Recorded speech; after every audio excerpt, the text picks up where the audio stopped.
আসসালামু আলাইকুম, সবাইকে স্বাগত জানাচ্ছি Aurora skin and hair research institute নিবেদিত স্বাস্থ্য টিভি চ্যানেলে নিয়মিত চুল ও ত্বকের স্বাস্থ্য বিষয়ক অনুষ্ঠান অরোরা স্বাস্থ্য কথায়।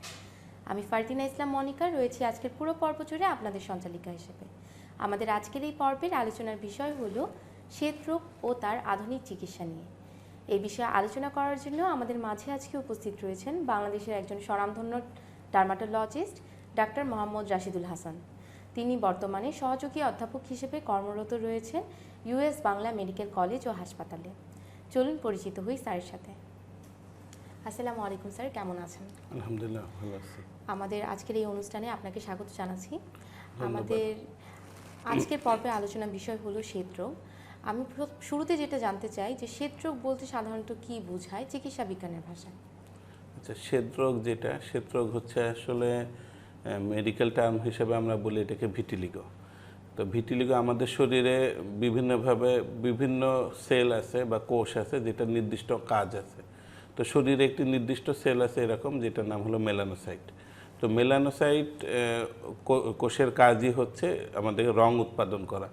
যখন কোনোভাবে বিভিন্ন ধরনের অটোইমিউন প্রসেস বা কোনো ঔষধ বা কোনো আঘাত কোনো কারণে এই মেলানোসাইটকে ধ্বংস হয়ে যায়, তো সেই সেলটা থেকে তখন রং উৎপন্ন করতে পারে না, তো তখন সেই জায়গাটা একটু সাদা হয়ে যায়। তো এই সাদা অংশটাকে আমরা শ্বেতি বলি। স্যার, সেদিকে কি আমরা রোগ বলতে পারবো?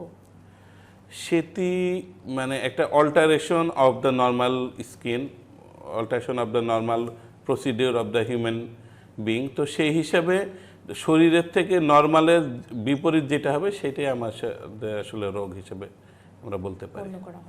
স্যার, শরীরে সাদা রং হলেই কি এটা শ্বেত হবে? আচ্ছা, সাদা রং শুধু শ্বেতি রোগেই কিন্তু সাদা রং হয় না। তো সাদা রঙের জন্য অনেক কারণ আছে। অনেক সময় বিভিন্ন ধরনের, যেমন পিটাইসিস ভার্সিকুলার বা সৌদ বলি, এটাও সাদা রং হয়। কুষ্ঠরোগেও সাদা কালার আসে।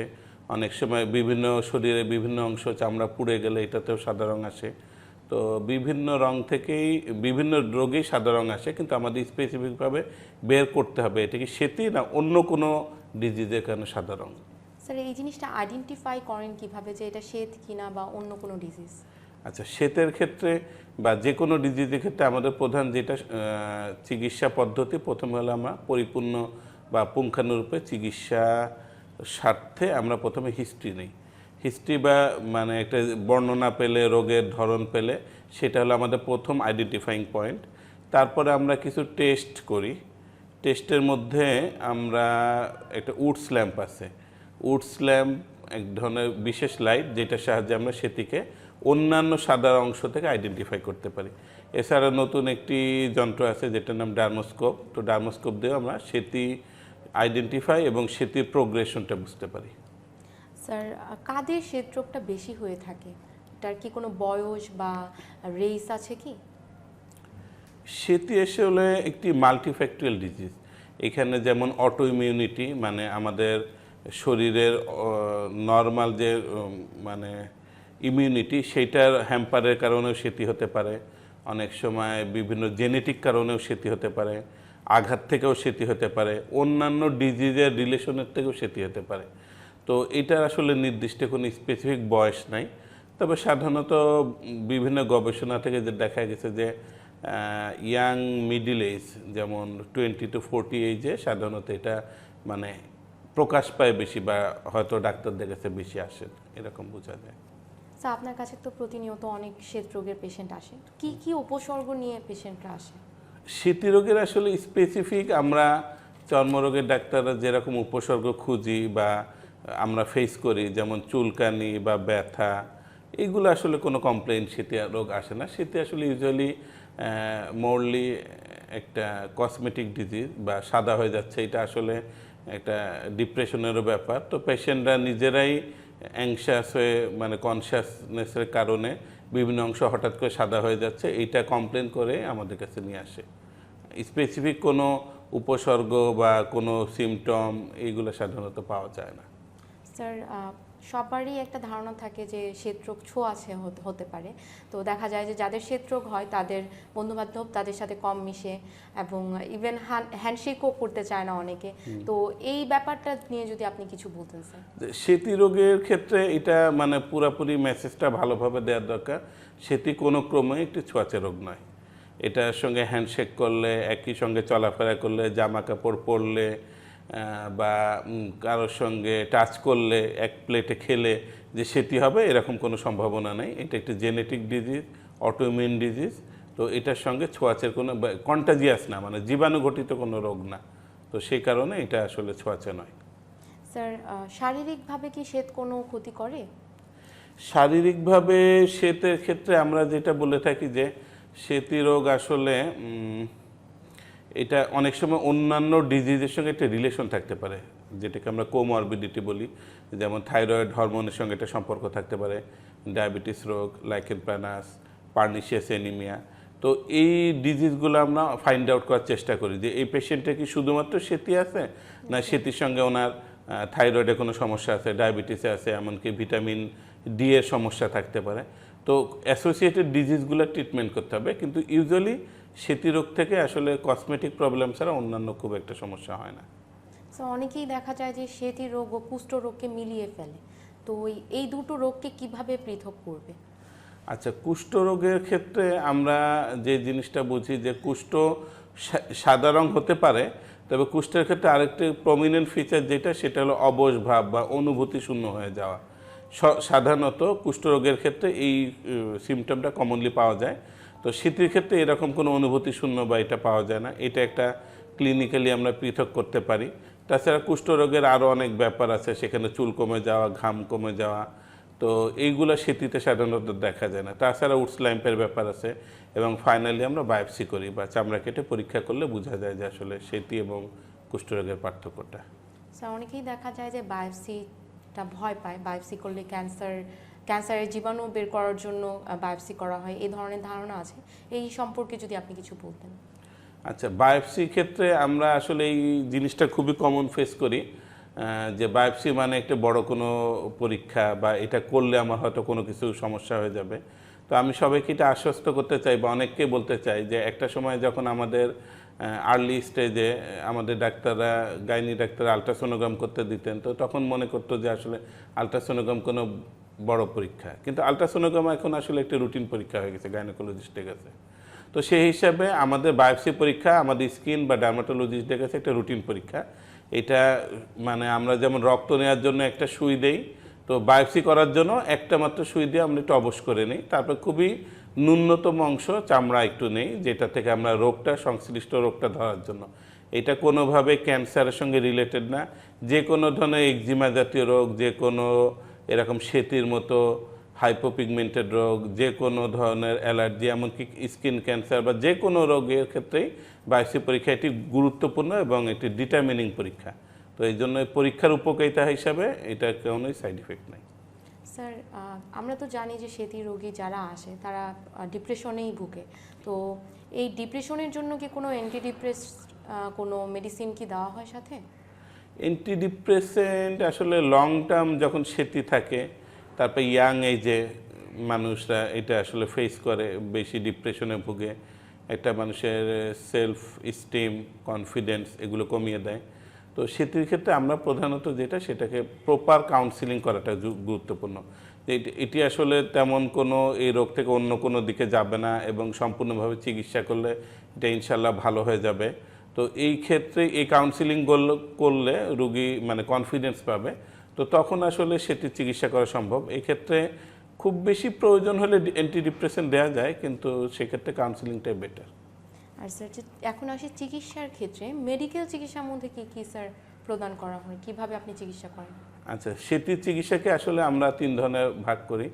মেডিকেল, যেটা বললেন যে মেডিকেল চিকিৎসাকে আমরা ওরাল মানে খাওয়ার ওষুধ বলি, বা লাগানোর মানে ওরালের মধ্যে আবার ওরাল আছে, টপিক্যাল আছে। মেডিকেল চিকিৎসার মধ্যে টপিক্যাল মানে লাগানোর মলম, ক্রিম, ওরাল খাওয়ার ওষুধ। আবার আরেকটা গ্রুপ আছে ফিজিক্যাল থেরাপি বলি, যেটাকে আমরা ফটোথেরাপি, এবং আধুনিক যুগে তো আমরা অনেক ধরনের সার্জারিও করে থাকি।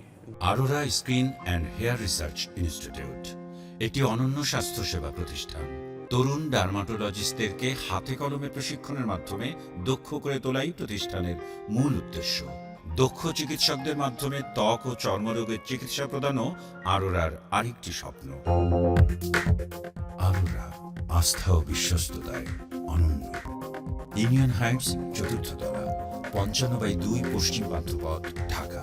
ফোন 017432665515 এবং 58157490। স্যার, এখন সার্জিক্যাল ট্রিটমেন্টের মধ্যে কি কি ধরনের ট্রিটমেন্ট প্রদান করা হয় সার্জারি? সার্জিক্যাল ট্রিটমেন্টের মধ্যে আসলে সেটির জন্য সারা বিশ্বে এত গবেষণা হচ্ছে এবং মডালিটি অফ ট্রিটমেন্ট মানে অনেক ভ্যারাইটি। তো এই ক্ষেত্রে আমরা সেটির মানে সার্জারিকে একটা আলাদা ভাগ করতে পারি।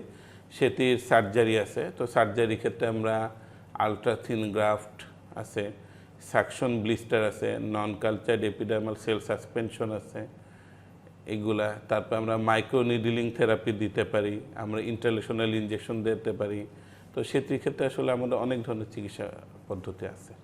স্যার, আমি একটু ফটোথেরাপি সম্পর্কে জানতে চাচ্ছিলাম যে ফটোথেরাপিটা কিভাবে কাজ করে? আচ্ছা, ফটোথেরাপির মধ্যে সাধারণত আমরা 2টা ফটোথেরাপি নিয়ে কাজ করি।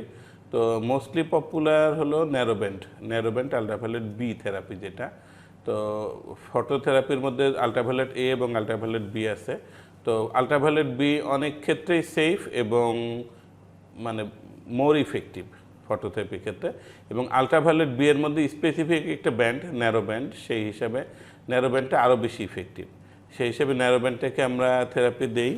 ন্যারোব্যান্ডের যে মেকানিজম অফ অ্যাকশন সেটি যেহেতু একটা অটোইমিউন ডিজিজ, এখানে ইমিউনিটিটা অল্টারেশন হয়ে যায় সেটি রোগের নির্দিষ্ট জায়গার ক্ষেত্রে। তো সেই ইমিউনিটিটাকে ঠিক করার জন্য বা লোকাল ইমিউনিটি ডাউন করার জন্য, ইমিউনো মডুলেশন করার জন্য ফটোথেরাপি একটা রোল আছে। এছাড়া ফটোথেরাপি যে ন্যারোব্যান্ড আছে, ন্যারোব্যান্ড ওই নির্দিষ্ট এলাকার মেলানোসাইটকে স্টিমুলেট করে, যার ফলে মেলানোসাইট এখানে অ্যাগ্রিগেট হওয়ার চেষ্টা করে এবং মেলানিন ডিপোজিশন শুরু করে। তো এইভাবে এরা আসলে আমাদের ওই সাদা অংশটাকে রং ফিরিয়ে আনার চেষ্টা করে। স্যার, কোন ধরনের রোগীদের ক্ষেত্রে, শ্বেত রোগীদের ক্ষেত্রে আপনি এই ফটোথেরাপিটা প্রদান করে থাকেন? ফটোথেরাপির অনেক রোল আছে। ফটোথেরাপি প্রদান করা যায় না এমন কোনো সেতি রোগের ভ্যারাইটি নেই, সব ধরনের রোগকেই ফটোথেরাপি দেওয়া যায়। আচ্ছা, প্রথম ক্ষেত্রে আমরা যেটা বলবো যে প্রোগ্রেসিভ টাইপ অফ ভিটিলিগো, যেটা ভিটিলিগো বাড়ছে, সেটাকে আমাদের ফটোথেরাপি দিতে হবে হলো মানে ভিটিলিগোটাকে হল্ট করানোর জন্য, প্রোগ্রেশনটা বন্ধ করার জন্য। 2 নম্বর ক্ষেত্রে আমরা যদি ভিটিলিগো সার্জারি করি, সার্জারি পরবর্তীতে ফটোথেরাপি ম্যান্ডেটরি। ফটোথেরাপি দিলে ওই জায়গাতে কী হবে, ওই মেলানোসাইটগুলো অ্যাকুমুলেট হবে, যার ফলে ওই জায়গায় আমাদের মানে তাড়াতাড়ি রং ফিরে আসবে। তারপরে যে জায়গায় নির্দিষ্ট একটা জায়গা, ছোট একটা অংশ যেটা বাড়ছেও না কমছেও না, স্টেবল চিকিৎসা, সেখানেও আমরা ফটোথেরাপি দিতে পারি। যেমন একটি স্পেসিফিক ব্যান্ড আছে এক্সাইমাল লেজার, সেটা দিয়ে আমরা ওই নির্দিষ্ট জায়গার ফটোথেরাপি দিতে পারি। এমনকি খাওয়ার ওষুধ চলছে, সঙ্গে আমরা ফটোথেরাপি দিলাম যাতে ওষুধের কার্যক্ষমতাটা বেড়ে যায়। তো এই ক্ষেত্রে আমরা ফটোথেরাপি দিতে পারি। স্যার, ফটোথেরাপি সাধারণত কতগুলো সেশন লাগে? ফটোথেরাপি সেশনের ক্ষেত্রে এটা প্রধান ব্যাপার হলো কনসালটেন্ট বা স্পেসিফিক ক্লিনিশিয়ানের উপর নির্ভর করে। তো প্রধান যেটা হচ্ছে যে রোগীর মানে প্রোগ্রেশনটা কীরকম, আমরা রোগীর প্রগনোসিস চিন্তা করব যে আসলে সেতি রোগটা বাড়ার পর্যায়ে ছিল, এটা কমে আসছে, বা স্টেবল ছিল, এটা আস্তে আস্তে রং আসছে কিনা। তো এই 2টা জিনিস, এবং রোগীর কোনো সাইড ইফেক্ট হচ্ছে কিনা, এগুলো অবজার্ভ করে আমরা আসলে ফটোথেরাপির চিন্তা করি। তো ফটোথেরাপির যে আইডিয়াল রুল আছে ন্যারোব্যান্ড, এটা হলো সপ্তাহে 3 বার দেওয়ার বলা হয়। তো সেই হিসেবে আমরা যদি মাসে 12টা দেই, 2 থেকে 3 মাস দিলে আমরা একটা স্যাটিসফ্যাক্টরি রেজাল্ট পাবো।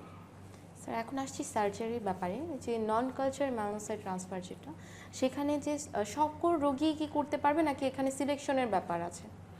হ্যাঁ, সার্জারির ক্ষেত্রে অবশ্যই সিলেকশনের একটা ব্যাপার আছে। সিলেকশনের ক্ষেত্রে আমরা সার্জারি আসলে সেই ক্ষেত্রেই করা হয় যে ক্ষেত্রে আসলে অন্যান্য ওষুধে কাজ করছে না। কারণ মানুষ সার্জারির ক্ষেত্রে আমরাও নিজেরা চেষ্টা করে দেখি প্রথমে ওরাল থেরাপিতে বা ফটোথেরাপিতে কাজ করছে কিনা।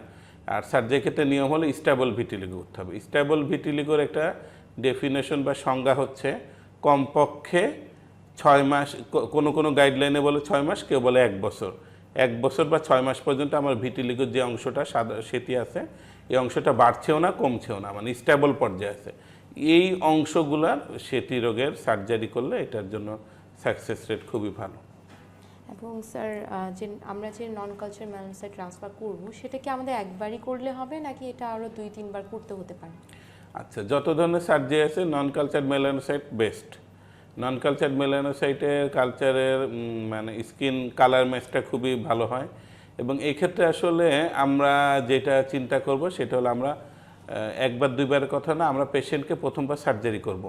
সার্জারি করার পরে এই মেলানিন কালার আসতে সাধারণত ফটোথেরাপি এবং অন্যান্য ওষুধের মাধ্যমে এবং সার্জারির সাহায্যে যে কালার আসতে সাধারণত বলে 3 থেকে 6 মাস লাগে পুরো ইভ্যালুয়েশন হইতে। ইভ্যালুয়েশন হইলে যদি পুরো ম্যাচ হয়ে যায়, পুরো জায়গায় হয়ে যায়, আর আমাদের প্রয়োজন নেই।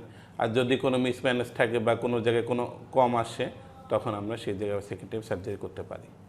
স্যার আরেকটা জিনিস যেটা যে স্ট্যাবল ও আনস্ট্যাবল হৃদরোগ যেটা, এই ব্যাপারটা যদি দর্শকদেরকে আরেকটু বুঝিয়ে বলতেন। আচ্ছা, স্টেবল এবং আনস্টেবল ভিটিলিগো যেটা, ভিটিলিগো এটা অটোইমিউন ডিজিজ। এটা আমাদের ইমিউনিটি আসলে কোন সময় মানে আমাদের রোগ প্রতিরোধ ক্ষমতা, রোগটা যেটা এরকম হচ্ছে যে আমাদের ইমিউনিটি বা আমাদের রোগ প্রতিরোধ ক্ষমতাই আমাদের নিজের শরীরে মেলানোসাইটকে বাইরের অংশ মনে করতেছে, বহিঃশত্রু মনে করতেছে। তো এই মেলানোসাইটটাকে অ্যাটাক করে সে ধ্বংস করে দিচ্ছে। তো এটা একটা কন্টিনিউয়াস প্রসেস।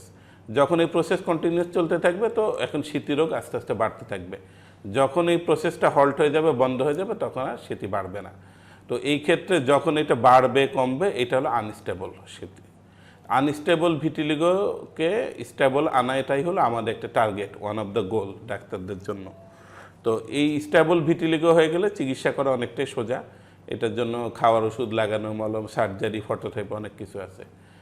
আর আনস্টেবল তো আসলে রোগের কারণে বোঝা যাচ্ছে। তো এইটাই হলো আনস্টেবল। আর স্টেবল মানে যেটা কখনো বাড়ছে না, কমছে না। তো যে কোনো একটা রোগের, সেতি রোগের বিভিন্ন প্যাচ দেখা গেল 10টা আছে। তো 10টা সাদা অংশ থেকে দেখা গেল যে 5টা অংশ বাড়ছেও না, কমছে না। তো আমরা এই 5টাকে বলবো স্টেবল। যে 5টা বাড়ছে কমছে সেটা হলো আনস্টেবল। আনস্টেবল মানে হলো মানে অস্থিতিশীল, যেটা আমরা বাংলাতে এরকম বলতে পারি। আরেকটা ব্যাপার হলো যে দেখা যায় যে যখন হৃদরোগ হয় তো অনেকেই বলে থাকে যে ইলিশ মাছ খাওয়া যাবে না, চিংড়ি মাছ খাওয়া যাবে না, আরও অনেক খাবার রয়েছে যেগুলো খেতে নিষেধ করে, বিশেষ করে বয়োজ্যেষ্ঠ যারা আছে তারা। তো এই ব্যাপারটা নিয়ে যদি কিছু বলতেন যে আসলেই কি খাবারে কোনো বিধিনির্দেশ আছে কি? আচ্ছা, সেতি রোগের ক্ষেত্রে টিল ডেট মানে এখন পর্যন্ত যতগুলো গবেষণা আছে বা সামারি আছে, সেতি রোগের ক্ষেত্রে কোনো মানে কনসেনসাস রুল হয় না, কনসেনসাস কোনো গাইডলাইন আসে নাই যে খাবারের ক্ষেত্রে কোনো নিষেধ আছে কি নাই। তো ওয়েস্টার্ন ওয়ার্ল্ডে যেসব গবেষণা পাইছে তারা সেই সব গবেষণাতে কোনোই রেস্ট্রিকশন নাই। আর ইন্ডিয়ান কিছু গবেষণাতে ওরা বলে যে ভিটামিন সি যুক্ত খাবার খেলে অনেকে স্মৃতি বাড়ে, কিন্তু এটাতেও এক গ্রুপ এটাকে মানে আর এক গ্রুপ এটাকে মানে না। তো আসলে যেটা মানে কোনো স্টেবল গাইডলাইন আসে নাই, সেক্ষেত্রে আসলে আমরা ওরকম নিষেধ করি না। আর সেতি রোগের ক্ষেত্রে আরেকটা জিনিস আছে, সেটাকে বলা হয় সেতি রোগ কোনো জায়গায় আঘাত লাগলে, কেটে গেলে, তো এই জায়গা থেকে সেতি হতে পারে। এটাকে নাম হলো কোয়েবনার ফেনোমেনা। তো অনেক সময় আমরা এই জন্য পেশেন্টদেরকে বলি যে চুলকানির যদি কোনো খাবার খাইলে চুলকায় আপনার, এই খাবারটা একটু অ্যাভয়েড করার চেষ্টা করেন। দেখা গেল এমন চুলকাইলে ছিলে গেল, তো ওই জায়গা থেকে আবার সেতি হতে পারে। তাছাড়া আসলে স্পেসিফিক হার্ড অ্যান্ড ফাস্ট কোনো খাবার রেস্ট্রিক্টেড না। সেতি রোগ প্রতিরোধের কোনো উপায় আছে কি? আচ্ছা, যেহেতু এটা অটো ইমিউন ডিজিজ। সেতি রোগের ক্ষেত্রে আমাদের প্রধান যেটা, সেটা হলো রোগীকে বলবো আঘাত থেকে দূরে থাকতে। যে কোনো আঘাত, কাটা, ছেঁড়া বা মানে ব্লান্ট আঘাত লাগলে এখান থেকে সেতি রোগ হতে পারে যদি অ্যাক্টিভ স্টেজে থাকে। আর সেতি রোগের ক্ষেত্রে রোদটাকে এড়িয়ে চলা, দীর্ঘ সময় রোদে থাকলে রোদ থেকে এরকম অনেক সময় সেতি স্প্রেড করতে পারে। আর খাওয়া খাদ্য তো আসলে এরকম স্পেসিফিক বাস নাই, অনেক সময় কেমিক্যাল বা করসিভ জাতীয় জিনিস যদি শরীরে লাগে ওই জায়গা থেকেও সেতি হতে পারে, এরকম কিছু নিষেধ মেনে চলা। আর সেতি রোগের ক্ষেত্রে সবসময় আমরা পেশেন্টকে পরামর্শ দেব অতিরিক্ত অ্যাংজাইটি, টেনশন, ডিপ্রেশন নেবেন না। অ্যাংজাইটি, টেনশন, ডিপ্রেশনে পৃথিবীর প্রায় প্রত্যেকটা রোগেরই একটা রিলেশন আছে, যেটার কারণে সেটা আমাদের ডিজিজকে হ্যাম্পার করে, ডিজিজকে বাড়ায় দেবে। অটোইমিউন ডিজিজের ক্ষেত্রে এটা আরও প্রভাব আছে। তো এই ক্ষেত্রে অ্যাংজাইটি, টেনশন, ডিপ্রেশন থেকে দূরে থাকতে হবে। অসংখ্য ধন্যবাদ স্যার আপনার মূল্যবান সময়টি আমাদের সাথে অতিবাহিত করার জন্য। আপনাকেও ধন্যবাদ। দর্শক, আশা রাখছি আমাদের আজকের এই পর্বটি থেকে আপনারা কিছুটা হলেও উপকৃত হয়েছেন। যদি আমাদের আজকের এই পর্বটি ভালো লেগে থাকে তাহলে ভিডিওটি অবশ্যই লাইক ও শেয়ার করুন এবং পরবর্তী পর্বগুলো সম্পর্কে নোটিফিকেশন পেতে স্বাস্থ্য টিভির ইউটিউব চ্যানেলে সাবস্ক্রাইব করুন এবং বেল আইকনে ক্লিক করুন। ধন্যবাদ।